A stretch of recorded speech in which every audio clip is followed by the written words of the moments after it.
Welcome to A Stranger, a Suitcase and a Story. I'm Anton and Ben. This is a podcast about starting over. It is about what it takes to leave the familiar behind and the courage it takes to begin again in a land that isn't yet home.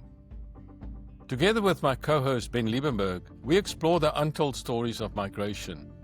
Not just where people went, but why they left, what they held on to, and what they've had to let go. Each episode, we sit down with someone who's made that leap. Someone who's left behind not just places, but languages, careers, communities, and sometimes even parts of themselves. They share what called them forward, what nearly held them back, and what they've come to understand about identity, belonging, and starting again. Produced in partnership with Southern Crossings, a community for South Africans forging new lives in Australia, this podcast is a place to feel seen, heard, and understood. Because this isn't just about visas or paperwork. It's about identity, loss, hope, and the quiet strength it takes to rebuild a life piece by piece. So wherever you are on your journey, arriving, settling, or still thinking about it, welcome. This is where stories connect us all. Good morning, ladies and gentlemen. This information to customers travelling on the Land Airways flight LA 800 question 321 service to Auckland and Santiago. Welcome to A Stranger, a Suitcase and a Story. I'm Anton van der Walt, and with me is my co-host and fellow explorer, and this time sitting in a hotel room, Ben Liebenberg. Hello, Ben. How are you doing? Hello, Anton. How are you? Yeah. Where are you exploring at the moment? I'm exploring Ballarat, which is country Victoria. Okay, it is probably 1 or 2 degrees there outside, right? Exactly. Everybody knows, Australia knows that Ballarat's notorious for their cold winters. So, yeah, that's where I am at today. Oh, that's great. Well, this podcast is where we unpack the real stories of migration, identity, and belonging. And we've made the leap and are thinking about it, or simply curious. You're in the right place. Each story reveals what we hold on to, what we leave behind, and what we found along the way. And so today we are joined by someone whose journey brings new heart and perspective to it all. We're joined by Munro Donen, who originates from Johannesburg, started his life in Houghton and Johannesburg, and was schooled in Johannesburg, and eventually ended up in Wits to study BCom. Munro has been in Australia for quite a while, and so we'll talk a little bit about that, and also in particular, which I don't want to raise now, and we'll get to that point about particular issue. What triggered the situation for Munro to be here, and we want to hear more about that. He remembers quite fondly how his father, seeing him off at the airport, was telling him that, my home is always welcome to you. You can come back anytime. But I think what we'll talk about is Munro has found a new safe place in Australia. Munro started off his career here in Sydney as a real estate consultant. That's also what he did in South Africa. But if you look at his business card, he's called himself a property buyer. So we'll get to that. So Munro, welcome to our podcast. We're really stoked to have you here. Thank you, guys. Appreciate you having me on the podcast. Yeah, we not often, Ben, get to talk to a Witsie, do we? No, not often. No. Well, there's 7,000 of us in Australia, just by the way. Yeah. Oh, well done. Well, you're a good company. My wife also went to Wits, so I travelled all the way from Pretoria to Wits over, quite often with my little yellow Toyota to go and visit my girlfriend in Wits. Yep. And I wasn't very good at English at the time, so it was a challenge. At the time, yeah. At the time. Yes, okay. at the time. All right. Yes. Fair enough. But there's certain things been in a relationship that doesn't need a language, so it worked out. So Munro, let's just talk a little bit about you. So Ben, you want to kick us off? Yeah, we just normally kick off and find out a little bit about your childhood, what you remember, where you brought up, how you spent the first formative years, and what made you who you are. Okay. So where I was brought up in Johannesburg. I was brought up in Houghton. My family were in real estate. My dad was in real estate. My dad was also very much involved with the old DP in those days. I think it was called the PFP before it was called the DP, and involved in politics. And obviously, so yeah, had some interesting experiences in my life. And one of them being that Nelson Mandela was our neighbour. Oh, Who lived right next door us, yeah. And my parents were personally friendly with him. He used to literally pop in, knock on the door and come in for a coffee or a tea. My father used to play the organ, and Nelson used to sit and watch him playing. My mother enjoyed gardening, loved gardening. I think they were both in their 60s or 70s at the time. And it was so sweet watching these two little old people in the garden planting flowers, and Nelson telling my mother that this didn't go there and that didn't work with this one, etc., etc.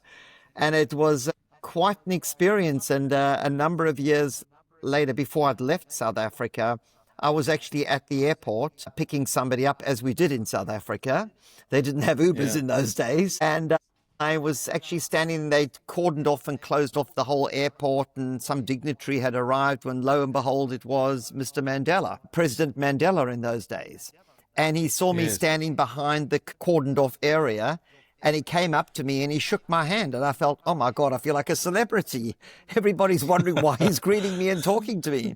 And he said to me, and how is your father? I said, very well, thank you, but I think you've got more important people to talk to here. But that was just the kind of person he was. He was very chatty and very warm and very friendly. Yeah. Amazing story, eh? Yes, so tell us, the thing that we got into is some of the things that happened to you in your later years. But tell us a little bit about how you grew up. Your kind of, as Ben said, the formative years. What was your life like as a kid in Houghton?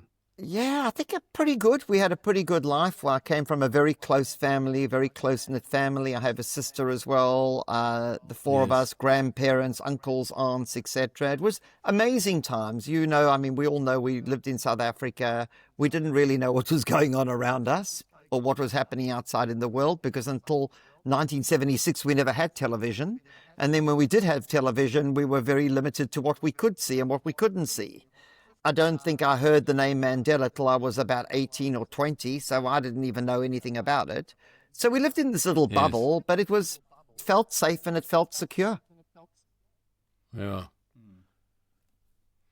So what did you do as a kid to keep yourself busy? Did you very social, sports, cultural? What are the things that excited you? I was very diligent with my homework and my schoolwork. I studied very hard, worked very hard. I played piano, which I absolutely hated, but I did it because my parents wanted me to do it. Believe me, I can't play one note today if I even had to try. And then just, the regular socializing with friends. I enjoyed tennis at the time. I used to swim, not hugely on the sports field. I was more of an academic. Yeah. And so you went directly after school into Wits, right? Yep, I was at Wits from 85 to 87. Okay. I graduated in 1987. They were great years at Wits, involved with many student bodies, met some very interesting people. And it was the time, when things were starting to change in South Africa. They hadn't yet, but had great times. Used to remember sitting in, I don't remember where it was, wherever we used to have coffee and tea and lunches and whatever, and socializing and, catching up with people. And you mentioned Pretoria. We used to run to Pretoria on the weekends, go clubbing and go to restaurants and bars. It was always like an adventure to go out to Pretoria. And we obviously had friends that used to come to Johannesburg. We used to hang around, I don't know if you remember the old Rocky Street, and Hillbrow as it was in those days. And it wasn't the Wild West. It was a pretty hip and trendy place. Melville, Hillbrow, Rocky. I can't believe I'm remembering all this stuff because it's like bringing it back from a very, very, very deep chest that's been piled. Yeah, it's about similar time, and just also early 80s. I remember, Munro, that because I grew up in Johannesburg or in Randburg actually, and And then my parents moved to Pretoria. I went to the army, and then, of course, I went back to go there and get to uni. But the thing that I was really interested in was music. And so not playing music. My father was very musical, and so was I, but I never, as you, I was told to play the piano, and that took all the music out of me, unfortunately. exactly. So, but Hillbrow Records and Tapes is what I frequented a lot. And There so were I amazing, bought a amazing lot of record shops. Yeah. So I bought a lot of records there. I remember my dad was very into classical music, like I suppose that generation was, right? And so he was very into classical music. He worked at the SABC, and so he also had a little radio station that he was going on live over weekends. And so I would often go with him to the SABC and listen to, because he played classical music, and I think it was like an international radio station. But he kind of, I grew up with classical music, and I never really liked it up to a certain point. He gave me a book, and then suddenly I just went to buy so many classical records and so on. And I remember doing that at Hillbrow Records and Tapes. So it's a very fond memory for me, personally. Do you remember the old exclusive books and all the coffee shops? Yes. They had those amazing European coffee shops. Café Mm. Vienne, Café Paris. I can't believe they're coming back to me, these names.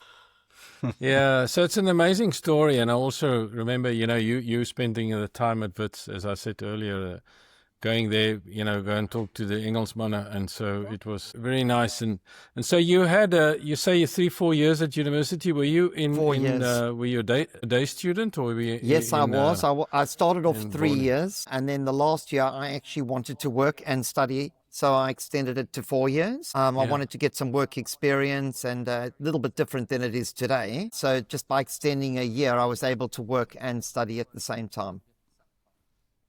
Yeah. So what did you do? What work did you do? Well, my dad was in Then. real estate. My dad owned the hotel at the airport, the Southern Sun Hotel at the airport. He was in real estate, commercial property development, and I actually worked with him. In those days, residential real estate had separated from commercial real estate, and it was the early days where people were specializing in different areas, and I worked in commercial, industrial, and retail for probably 5-6 years. Yeah. Okay. Yeah. So you look like you were always going to go into real estate. Looks like it.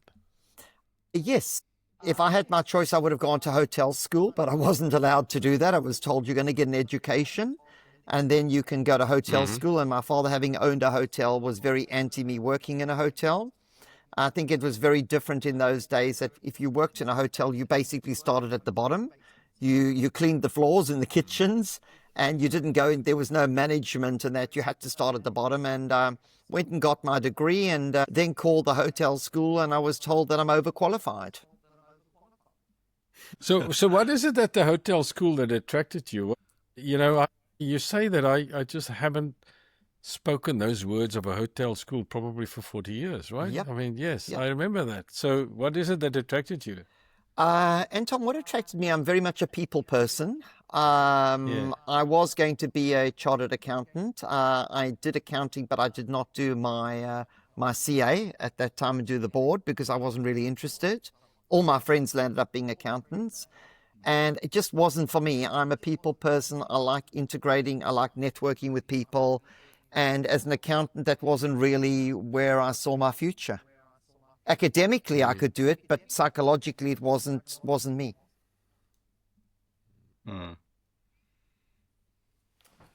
So then you qualified, and then you went straight into real estate after that, right? And so because I you're now qualified- overqualified for.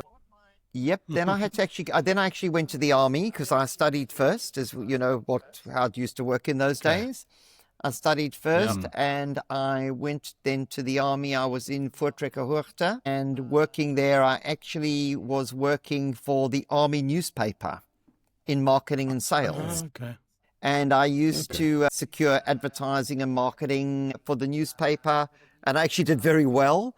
That my commander or brigadier, whatever he was, captain in those days, used to actually let me stay at home. So I used to drive home and I would come to work in the morning. So I didn't actually have to stay in army camp, which was fantastic. Wow. I really enjoyed it. And then, as I say, that was coming up to 1990 when Mandela came into power. And one day we woke up and they told us to pack our bags. We're going home. And I thought, well, what's happened here? And I used to joke. I used to say I was in for 2 years and I got off 9 months for good behavior. For good behavior. Yeah, good behavior. No, that's excellent. We were all shocked. We were told, pack your bags, you're going home. Wow. And those days, were you just doing 1 year or was it supposed to be 2 years? The army was 2 years in those days. So I did just 9 months shy of two. Okay. Interesting. So your army experience, obviously you enjoyed that. That's right up your alley. I mean, that's really interesting because I've heard so many people doing different things in the army, but that's the first time I've heard about that gig. Yeah, I didn't think the army was my thing, Ben, but I actually really enjoyed that time. And I, made a lot of friends and, I had quite a few friends that were at Meds, which was round the corner from Houghton, dentists and doctors, etc. And it was a really nice time, I must say. It was something I dreaded, but I actually enjoyed it. Yeah. I think in hindsight, most of us probably experienced that. It was enjoyable, but we don't really want to go back either. No. It was great for discipline. I never knew how to make a bed because, as you know, we grew up in South Africa. We had maids and nannies running around behind us. So I actually had to learn how to make a bed, how to wash things, do things. So it prepared me for Australia. That was good. Yeah. It probably prepared you a little bit for Afrikaans as well, didn't it? I mean, I've got a lot of English friends that, they learnt the real Afrikaans in the army. Yeah, so I think my Afrikaans was never great, but it was okay. I got by, and I think most people at that stage, if you were brought up English speaking, people would speak to you in Afrikaans and you'd answer them in English. It was quite natural, and it just flowed. Yeah, true. So then you finished the army, you got booted out and said, okay, fine, you don't have to continue. Yeah. And then did you go straight into real estate from there? Yes. So I'd started working in real estate before the army, and then I continued working in real estate until I left in 99. So literally, I think till January, February, I left in November. Yeah, so if I understood it, your father was in real estate, and he seemed to, from what I understand, you quite already a bit older in that sense, right? So you talk about him being in the 70s and stuff like that. So in his 70s, so did he get you quite late, or how did that work? My parents were both married before. They never had children. So my mother was 38 and my father was 42 when I was born. And I'm the oldest. My sister's 18 months younger than me. So, yeah, a lot of my friends' parents were a lot younger, but my parents, they were very young in their ways. I must say they were very youngish people for their time. But it was different because my friends were 20 and their parents were 40, and I was 20 and my parents were 60. Yeah. It's interesting. So it was a very roundabout way for me asking this question, which I now understand what you're saying. Yeah. So that was interesting. And so your father was in real estate. So did you work in his business when you went out, or did you go out on your own or somewhere else? No, I worked in his business. We sold the business to a company actually from Pretoria about 2 years before I left, and then I was waiting for my visa to come through, and I actually went to work for another real estate company that we had a close relationship with, and I worked there for 2 years before I immigrated. Okay. Yeah. So when you gave up your job and waiting for your papers, was it everything signed and sealed? Were you sure you're going to get it? It's just a matter of time, or was there still a possibility that you could not get your visa and immigrate? Yeah. Ben, it was interesting because I'd been coming to Australia for many years on holiday. I have a lot of friends and family here. And one day I'd come here on holiday, and I'll never forget, I actually went with a cousin of mine to a coffee shop in Double Bay in Sydney. And as I call it, double pay, because everything costs double. And coming from South Africa, I'll never forget, coming from South Africa where I could go to a coffee shop in Rosebank or Sandton or Lovo or whatever it might be. And, for 10 rand in those days, you could get a cup of coffee and a piece of cake. And I came here, and I think it was 2-1 or 3-1 when I got here. I'd come and my cousin said, let's go to this amazing coffee place in Double Bay. And I never even looked at the menu, and I said, I love chocolate mud cake, which we never got in South Africa. And I'll have a mud cake and a coffee. And when the bill came, it was like 4 times more than South Africa. And I'd asked them if they'd made a mistake. Mm-hmm. And then I said to my cousin, I quite like this place. Do you know any immigration consultants I can see? And that afternoon, I actually went to see a lovely lady by the name of Vera Poole. She worked at PwC. And she said to me, look, I think we can get you in. I could get in on the point system. And also because I'd been in a family business, I was assessed by the Australian Institute of Management and degree qualified and age. I had enough points. I put it in. I think it took about 4 years to come through, but in the middle of the whole story, what had happened was they changed the requirements for the visa. And if you weren't already in the system, you had to reapply again. And it was very interesting because in those days, I mean, we didn't have the internet and stuff we have today. It was basically, I got a call from Vera. She told me I need to be in Sydney in the next week. Come and sit in her office and we need to find a new category. And the next night I was on a plane to Sydney and I came in and sat in her office for hours and hours. We were going through books and manuals. It wasn't like doing things on the internet today. And she found another avenue that we could apply through. And once that did go through, it took about a year. So it was pretty quick. Talk to us a little bit about your decision to come across at the time. I think you had a particular incident that happened that kind of expedited your thoughts about coming to spend more time in Australia. Yeah, no, Anton, that is correct. That episode happened in 1990, actually 10 years before I left South Africa. Yeah. I was in a violent carjacking. Outside my parents' home, and you would have thought in a street like that with security and everything, with Nelson Mandela across the way. It was a closed-off street. They still managed to get in. I literally drove up to my parents' home. I'd come back from the gym, I'll never forget, at the old Edwardians Club. Driven up to the house, stopped outside, pressed the button for the gates to open, electronic gates. And as soon as I'd stopped the car, I read Opel Monza, how I remember this is amazing, pulled up right behind me, and before I knew it, 4 guys jumped out. The car was surrounded. I had a little small BMW, and as I opened up my door, I don't know what made me open the door, but I opened the door and got out. And the next thing is I had a gun to my head, and the other 4 doors were open and people had jumped in, and the gun was pulled. The trigger was pulled, but there was no bullet in the gun. So that happened very, very quickly, and off the car went, and I was left standing there in dismay, and my parents ran out. They saw me outside, and I started screaming, and the neighbours came, etc., and the security came. And it was an interesting experience at that time because this was really the beginning of carjackings. This wasn't something that people had been through, a lot in South Africa at that time.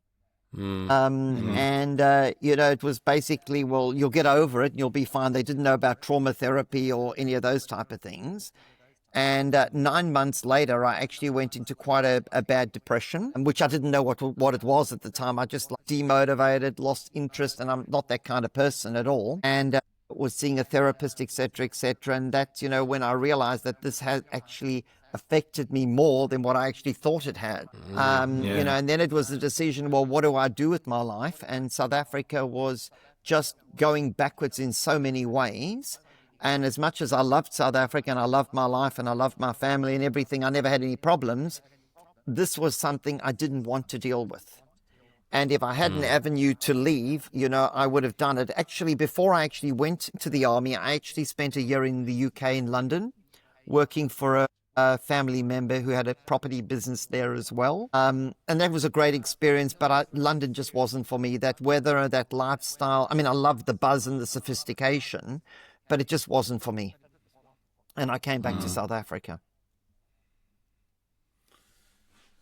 Yeah, so that must have been traumatic. And then, of course, I think they call it PTSD nowadays. Correct. And so we didn't know about those words in those days.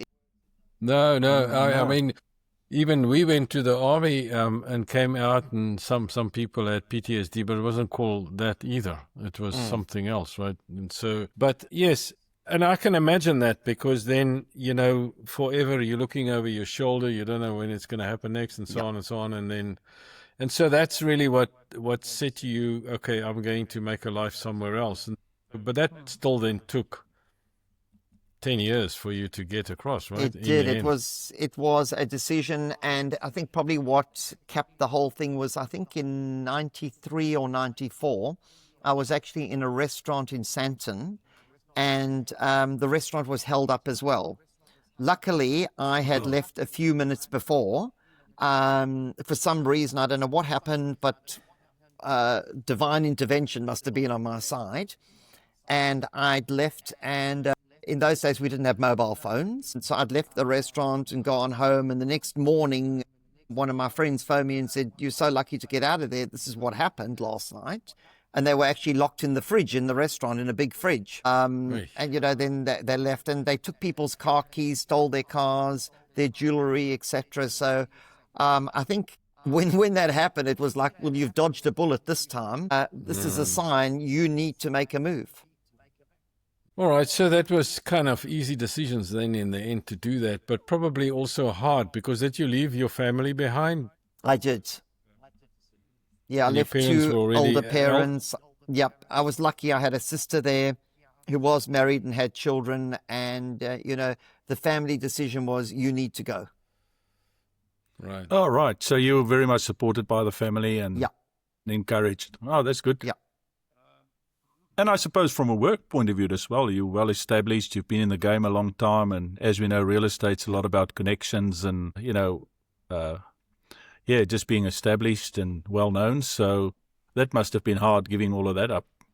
Yeah, it was. And coming here, real estate in Australia was very, very different to South Africa. I mean, Sydney's a world-class city, an expensive city, and it always has been. I mean, it wasn't that expensive when I'd moved here. But the thing was that, I had to learn everything from scratch, from the beginning. And I tried as quickly as possible to integrate within Australian community and society. I didn't hang around South Africans, to be honest with you, in the beginning, because a lot of people were doing that. It was a natural recourse to hang around South Africans where you had something in common. But I decided, if you're going to get into this, you need to get into it. You need to understand the mindset. You need to have Australian friends. And when I was kind of integrating more, then I did go back to a lot of my South African friends and network, etc.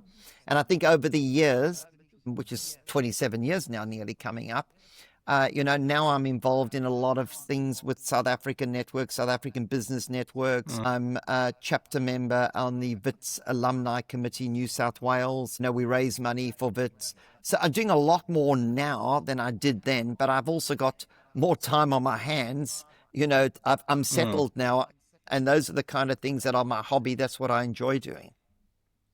Yeah. But I think it's kind of like natural as well. I think, I'm pretty much the same vintage as you. I went pretty much the same time that you said to university. I went to university, although I went to the army first. But yeah, same thing. I came over, I think, a year after you came over. So, we had the same journey, and we said the same, we're not necessarily going to just, mix with South Africans. We want to assimilate in the society here and make friends and that. But I think as you've been here much longer and you get established, as you say, it's actually quite nice to reconnect with your roots and reconnect with South Africans. And, I think it's something, that you, over time, you get at ease, and, then it's quite nice to go back and, or just connect again, Yeah, and I was going back to South Africa every year, twice a year, to see my family. So I did that for many, many years until my parents passed on. So I just want to ask you, so you say it was very different real estate in South Africa to Australia. Explain a little bit for us that's not in real estate. What does that mean? Why is it different? I mean, aren't you just selling a property in one place, not another place? Okay, so I started working very differently in a very different area of real estate. I wasn't working as a sales agent. I worked as what's called a buyer's agent. Being a buyer's agent, I was helping people buy property, and that was something that was in the US and was in Australia. So I had to learn a lot of different ways of doing things. The Australian property market moves very, very quickly. It's not like things in South Africa where you try and sell something, it can take a year or 2 years to sell. Here, things sell in days. They sell very quickly. And there's always competition. There's very seldom, certainly where I operate in the eastern suburbs, there's a lot of competition. And there's never really only one buyer for a property. Population's growing. Housing stock is definitely not and hasn't grown for a long time. There's just not enough land. Everybody wants to live in the same places. And if you can't go out, you've got to go up. So, apartments became a bigger thing and houses just became more valuable and more in demand. And I actually work with a lot of expats, Australians that have lived overseas. I bought for a South African couple that had moved to the UK and then to Australia. And they thought it was quite easy to buy here. And after a few weeks of trying on their own, they quickly realized that this is not easy and you do need help. The price guides are totally unreliable. You really need to understand, and you need to move pretty quickly if you're going to secure a property in the city. And everything sells by auction, as you know. In South Africa, the only things that sold by auction were distress sales. Yes. Yeah, very different culture. Yeah. And then Sydney itself is a different market, for instance, than the region or other places. I'd imagine that Sydney and Melbourne are similar, but it won't be necessarily the same. And I mean, Sydney is probably one of the most expensive places to buy property almost anywhere in the world now, isn't it? It is. It's in the top 5. Absolutely. Most definitely. So what were the things that were easier for you in the property market and that you didn't find in South Africa, but you found here? What I found here, I like the dynamic, the way it moved, the speed at which it moved, that it was fast moving, fast paced, and there was a lot of pressure, which I enjoy. I enjoy working under pressure. And, that was really exciting for me. It was dynamic. I was discovering things. I mean, in those days, it was quite funny. And I'm thinking of a story. When I first started working in real estate here, we didn't have GPS in the cars, and we certainly didn't have it on the mobile phones. And you had what was called the Melway, or the book you used to have a look at.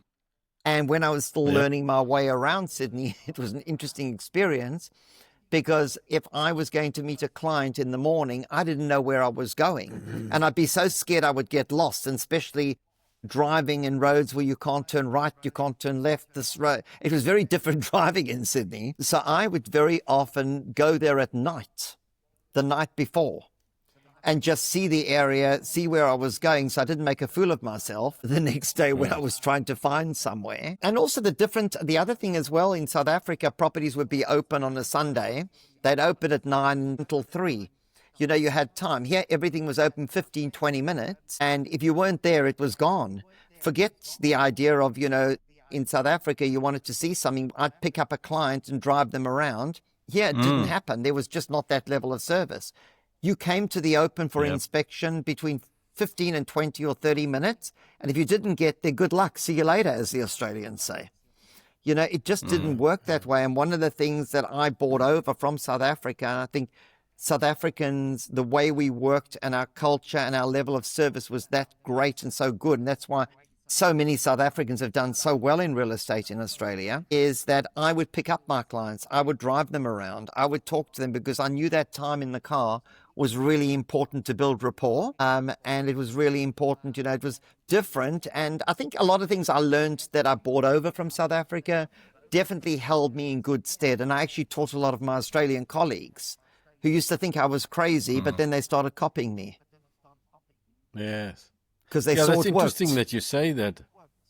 Yeah, it's interesting that you say that, because that's the one thing that doesn't happen here, and you made it happen. It doesn't. I think it's the one thing that is a shock to people, Ben, when they, when they come across, and that's what everybody tells us. And I suppose we experienced it ourselves. You come across. We were definitely no different. My wife, when we got there, so she phoned the agent and said, "Okay, yep, when can you pick us up?" It's like silence. What do you mean when I'm going to pick you up? I said, "No, come down to the." Come down to our offices. Yeah. No, it's interesting, because I was actually in Perth, and I've got very good friends in Perth, so I go there quite often. There are a lot of South Africans in Perth. And I remember this couple had moved from South Africa, and they had, at that time, it was like 400,000 Rand, which was something like maybe $100,000. And Perth was a lot cheaper than Sydney. And she thought she had so much money, and she couldn't understand why no agents had any interest in driving her around and taking her. And I've got a very good friend in Perth who's a real estate agent, and she works the same way as I do. And, you know, she was driving people around and doing that, but she was horrified that no one was interested in her with her 400,000 Rand, or $100,000 as it was at the time. I mean, you think she would arrive with 40 million in today's money. Yeah. No, and I think that, you know, the work that you do now, it's so topical in Australia, you know, the discussions about housing, and because, I mean, I don't understand everything about Australia myself, and I think it'll take you a couple of generations to understand everything. The way that I know is that so much of the Australian economy is built on property. And so in the way that the legislation works, in the way that, you know, the you know, how much you pay tax or not pay tax, and what breaks there are, and then also people that have the opportunity to buy more than one property. And so such a big part of the economy of Australia is built on properties not, you know, failing in the process. And everybody says, oh, it's going to go down this year. And I know, I've been here long enough to know that just never happens. There was a little period in the early 2000s where it was like kind of stabilized, but then it just went crazy. And even during COVID, interest rates rising, everybody thought that it would turn. It didn't. It went crazy. And it continues to go, you know, it just goes up and up. And Australians love real estate. It's interesting because a property opens, every neighbor will go and have a look at it, not whether they're buying or not, but it's like these crowds of people. You think sometimes, don't these people have a life? Haven't they got something else better to do? But they're obsessed. Everybody wants to know everybody. As we say, they want to have a sticky beak. Everybody wants to have it, know everybody's business and look in at everybody, you know, and know what's happening. And tell us that first kind of couple of years. Now, you come here and you say to yourself, well, it's important that I understand the Australian psyche, because I'm not going to sell houses to people if I don't speak their language. But then you come here and you don't speak their language, right? You speak English, but it's not the same English, isn't that right? You're going to pick up on a couple of the points I mentioned. Yeah. Yes. Well, everybody tells us that. I'd like to hear your story. Okay, so it was funny because the first week I'd started working, and I worked for an Australian company, and I'd been to see a movie on the weekend, and I said to one of my colleagues, oh, you must go and see that movie. Now, in South Africa, you wouldn't think twice. It's just part of the way we speak. And they said to me, you must. And they looked at me, and I said, have I said something wrong? They said, are you giving me an instruction? I said, I'm sorry I offended you. And what have I said wrong? They said, well, the next time you say that, you might want to say, you might want to. And I love this expression in Australia, you might want to do this, or you might want to do that. It doesn't mean you do or you don't. It's like, you're near, what do you want? That kind of expression. So that was quite humorous. The other one was, I was meeting somebody, a client, and I said, how would I recognize you? And she said to me, I will be in a maroon car. Maroon? I didn't want to sound stupid. I thought, now, is this a model or a color? I'm not sure. So I went into one of my colleagues, David. I went into his office, I'll never forget. Said, David, can you tell me who makes maroon cars? And he said, what are you talking about? I said, which factory makes them? He said, Munro, that's a color.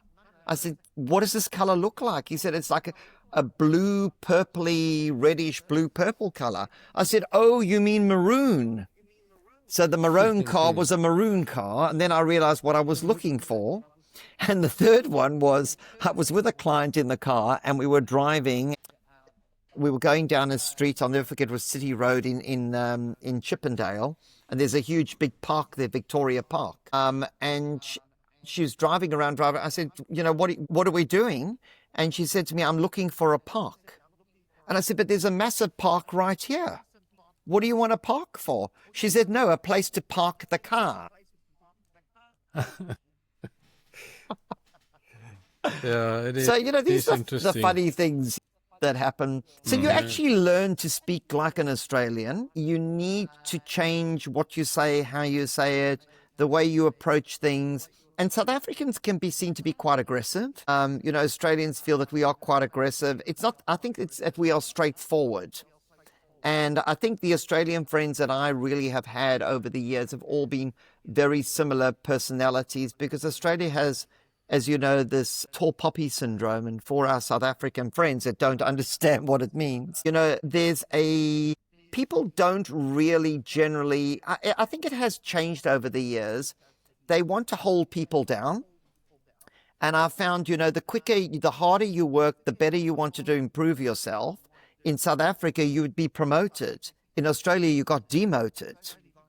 When my boss didn't like it, that I was earning the kind of money I was earning, and called me in and, renegotiated my package downwards, not upwards, and set me, new KPIs to be able to, get ridiculous numbers. And I quickly realized, that this wasn't the way I wanted to work. And I went to another job and another job.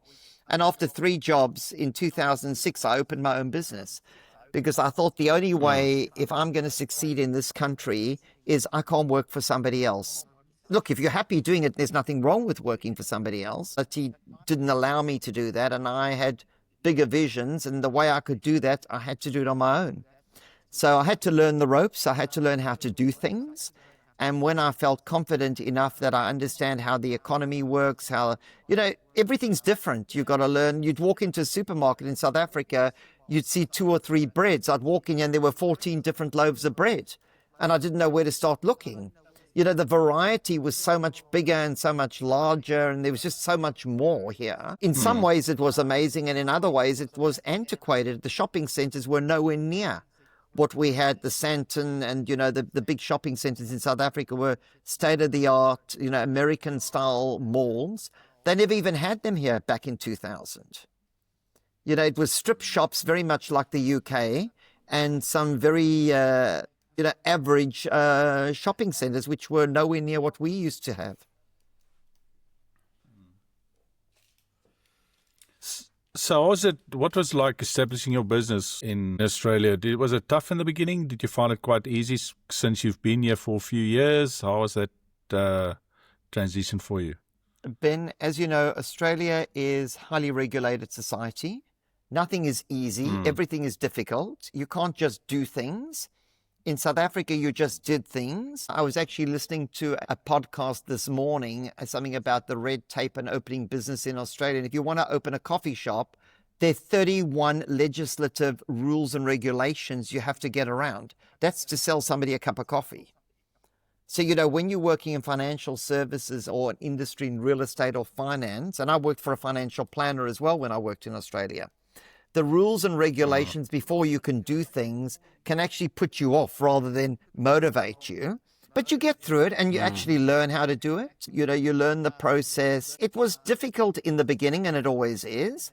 And the interesting thing was, when I started my business, I actually reached out to a few South Africans I know that had done extremely well in Australia. And one particular gentleman gave me quite a lot of work to help me. He was a property developer and built multi-million-dollar buildings. He helped me with business as well, and guided me and coached me. And still a very good friend of mine today. And you just learn. You a boer maak 'n plan. But that mentorship is so important, can be so important. It's a great asset to have when you're starting out, isn't it? Yeah, you do. You absolutely need people you can lean on, people that know the ropes, and people that can show you the road. The thing I want to talk to you a little bit about, and it's kind of a link to mentorship, is that you said that, in the beginning you wanted to make sure that you integrate properly, and then over time you migrate back to say, well, let's find a balance. I need to also make sure that I keep up with my South African friends and make new friends. And then you got involved in the WITS alumni, and as you say, I think there's probably 7,000 of them in Australia. But then you say, well, you do now more, in the sense of do some funding and stuff like that. Tell us about what you do and why you do it. Okay. Why I do it is because I am very grateful for what I took out of South Africa. It's very sad that we all had to leave for whatever reason we left South Africa, because it was a brain drain on South Africa. South Africa spent a lot of money, effort, and energy educating us all. And I'm very grateful for everything I had, because if I didn't have it, I wouldn't have had been the success that I've had in Australia. And that all came from South Africa. And, when I'm at a point now, where I'm thinking about retiring in a few years' time, I want to start giving back to the community. And I remember my father saying to me that when don't retire and have nothing to do, and because my whole life is around real estate, I work 6-7 days a week, I have to start developing other interests outside of that. And just getting involved with that, getting involved with Southern Crossings, getting involved with the Wits alumni, just seeing the kind of work that they do in South Africa. We had a luncheon. I don't know if you guys came last year at the end of November. It was amazing. We had Gail Kelly, who's another amazing South African who's done extremely well in Australia. And she was our guest speaker. And we had Stephen Kosser from Investec Bank. And, there are a lot of South Africans in Australia that have done exceptionally well and, are highly respected. And, it's just meeting these people. We're all ex-Vitsies, and, it's just wanting to give something back. What I can do, I have relationships with people. I know a lot of wealthy people.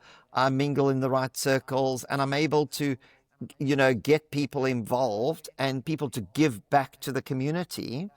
And it's just great to see, there's one particular gentleman who gave 100 million rand to Wits to build a new sports center. His family had done very, very well, and he's just the most amazing, generous person. And, being around people like that, it means a lot. And, when you talk about mentoring, Ben, at the early stages, you have mentoring later in life as well, and seeing what other people do and how they invest their time. I could be sitting in coffee shops and doing nothing, but I'd rather be doing this in my spare time, because that's what I enjoy doing.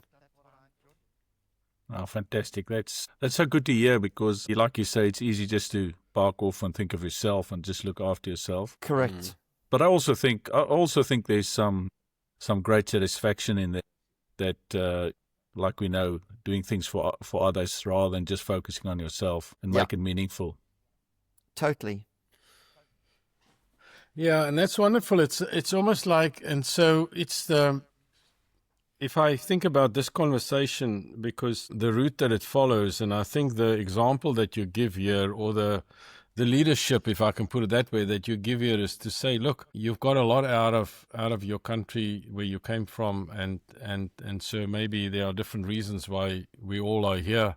Yeah. But you cannot, those are your roots, and then you say, okay, well, it gave you everybody that we interview, Munro, tells us about, and I think you said it as well, about the work ethic that so many South Africans have when they come across, Fantastic. or what they have and what they've been brought up. And it's almost like saying, okay, well, I got that. I got the education. Most often all of them had the education before they came across.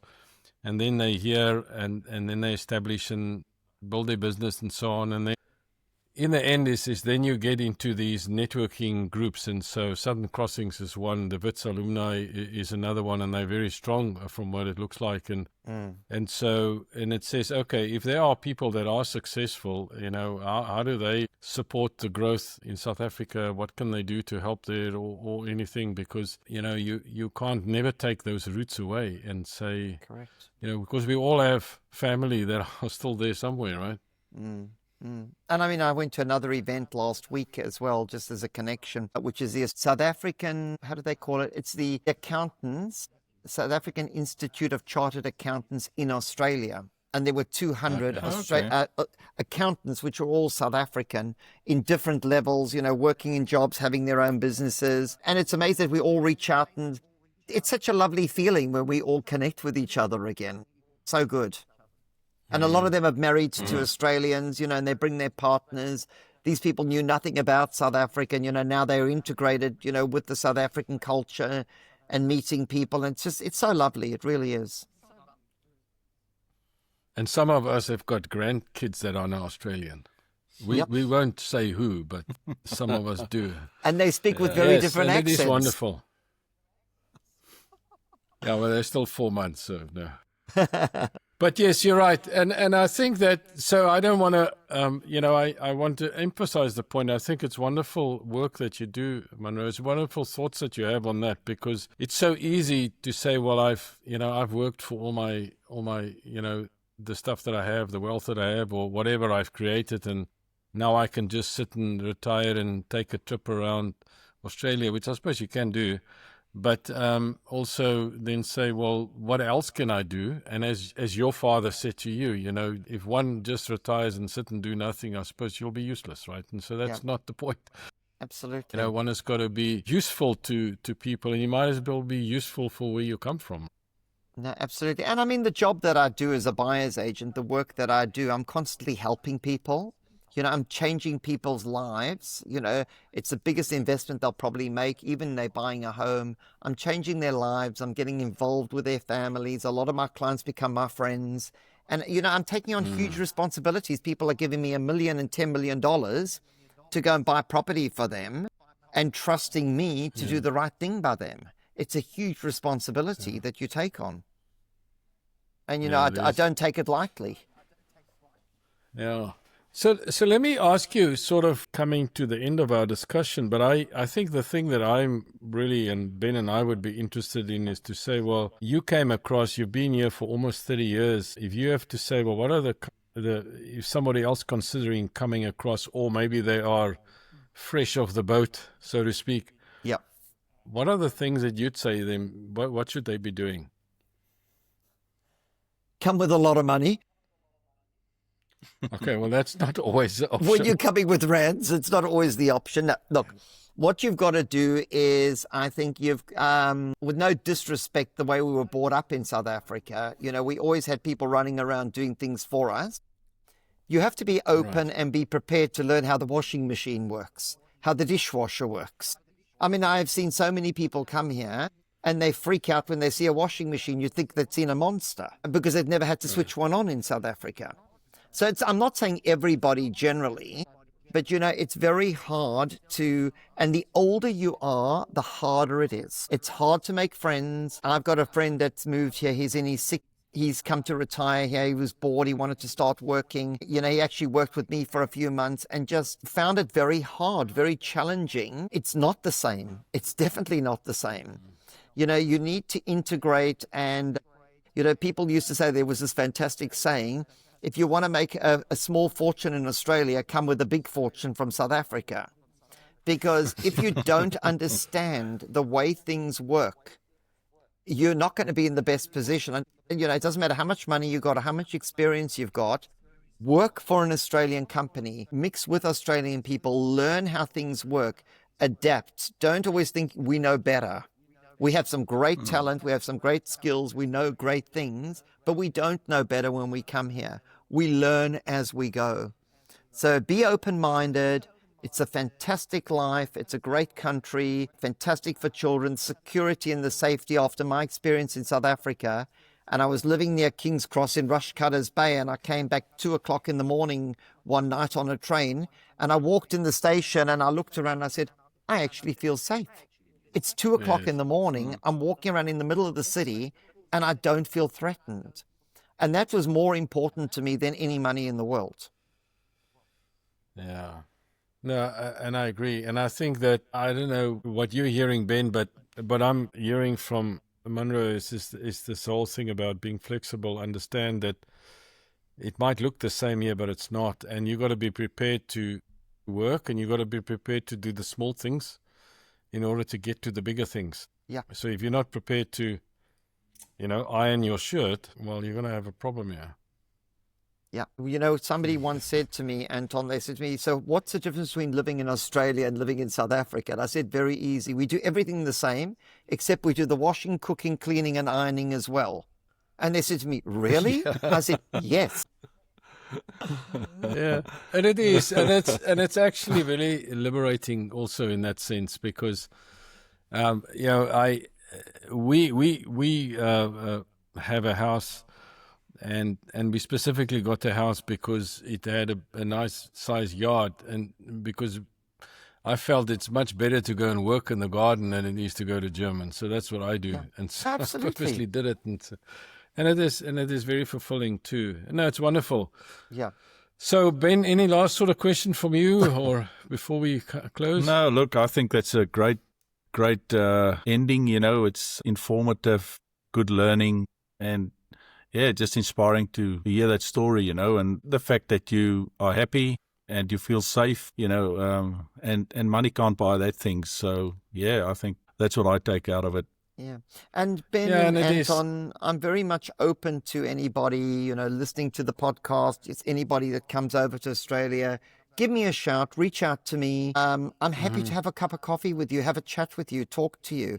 Because when I came here, there were a few people that did that for me, and I remember their names 27 years later. There weren't a lot, but there were a few, and I'll never forget them. No, and I encourage that too. They can just look up my name, Google it, you'll find me, reach out, give me a call, let's meet for a coffee, and I'm happy to make it easy if I can, give you some guidance, some advice, some suggestions, and bring you into some of our South African networks. We've got fantastic networks here.